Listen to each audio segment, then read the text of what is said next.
I'm going to give this video the title of Countdown to Failed Prophecy, the 1856 prediction made by Ellen White. Now, the Seventh-day Adventists, as many people know, were founded in part on the visions and the writings of Ellen White. By showing this failed prediction of Ellen White, others will be able to see that the organization still follows a false prophetess today. Miss White predicted the return of Jesus in 1844, 1851, and again in 1856. The most damaging of these failed predictions occurred in May of 1856. At a conference, Mrs. White made the bold but false prediction that some at that conference would be alive when Jesus returned. Remember, this was in May of 1856 when she said this. Now, we can find this statement in several places, but we can also find it in live sketches put out by Steam Press of the Seventh-day Adventist Publishing Association of Battle Creek, Michigan in 1880 on page 321. And by the way, on that same page, you'll find the date of the conference as well. Now, the conference was held in May of 1856. And at this conference, Mrs. White said the following, and I quote, "At the conference, a very solemn vision was given to me. I saw that some of those present would be food for worms, some subject for the 7 last plagues, and some would be translated to heaven at the second coming of Christ without seeing death." Remember now, this was in 1856.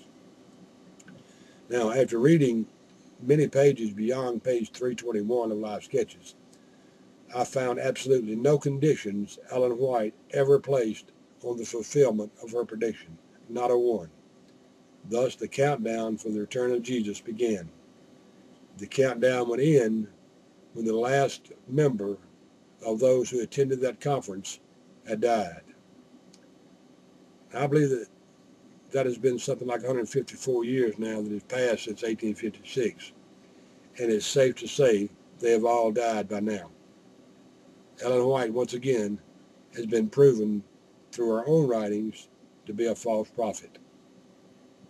And we need to ask ourselves, did those Adventists who heard this and knew about it take this prediction serious, or just look at Ellen White as if though she were nothing more than a nutcase? Let's fast forward to 1931, some 75 years later, all the way up to the Review and Herald of January 22nd, 1931, in an article called "The Coming of the Lord." Now, for those SDA members without the gray matter to figure it out yet, the Review and Herald is an official publication of the Seventh-day Adventist organization. Now then, on this page 321 that I was talking about, on this page you will see the statement made by Ellen White again, the statement she made at the 1856 conference. Concerning that statement, it is said on page 23 of the Review and Herald of January 22nd, 1931, and I quote, "We are firm believers in the spirit of prophecy, and we accept at full face value the statements which we have quoted. But we do not believe that it should be made the basis of our faith in the near coming of the Lord, nor to be used as evidence of the nearness of the event." End quote. Now then, before Seventh-day Adventists try to make something about that last statement, let me stop them from making a fool of themselves. For the last part of that statement has to do with a list of people that was being made up, a list of people who were still alive from the conference of 1856. Now then, so this is 1931, they're still trying to make a list of the people who were still alive. They were beginning to base the coming of Jesus on some compiled list of those who were alive rather than on the prediction itself. In fact, as much as said in the article, when it says a few sentences later, God never designed that we should take a list of individuals and watch that list to see who died and who was still alive as the basis of our faith upon the proximity of his coming, end quote. In other words, they were circulating this list of people who were alive and who were dead.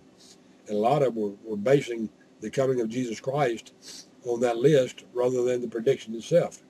And that's why they were saying there that we shouldn't base it on those who are still alive as the basis of our faith upon the proximity of his coming. So they were still looking for the return of Christ in 1931. And as I say, this is some 75 years later.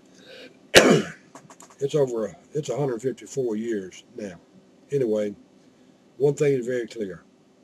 The Adventists who were aware of the 1856 prediction had not placed any conditions on the fulfillment of Ellen White's failed prediction. They had not placed one condition on that fulfillment. The task of putting the SDA spin on this and the invention of conditions would fall to others. Others would have the task of trying to once again cover up this failed prediction. Now, after checking numerous SDA websites in the White Estate itself, I have yet to find any conditions placed on this failed prophecy. They try to say it was conditional prophecy, but yet I have not found one Seventh-day Adventist yet who has placed any conditions on this failed prophecy. A man by the name of Francis D. Nichols made an attempt to do this, and this is according to Ellen White Estates now, not me. Anyway, I found a book he was supposed to have written over there, and in chapter 8 it's called The Predictions of 1856 Visions. Now, I found this book by Nichols at White Estate's website.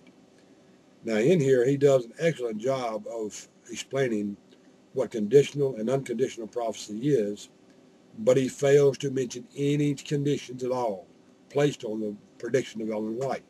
In other words, after writing page after page of what conditional and unconditional prophecy is, he never placed any conditions on the prophecy of Ellen White.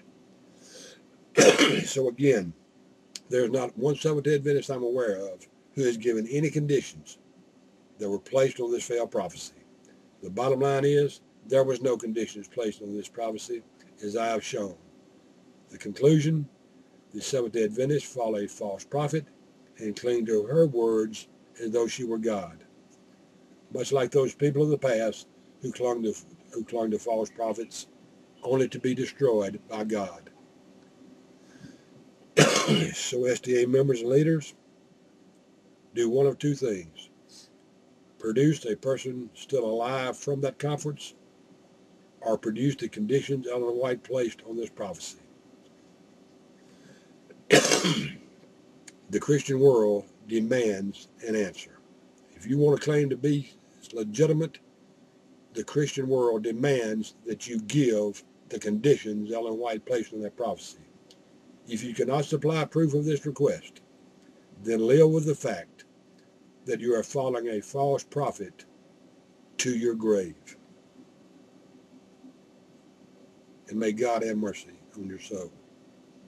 Until next time, this has been Golly saying, God bless.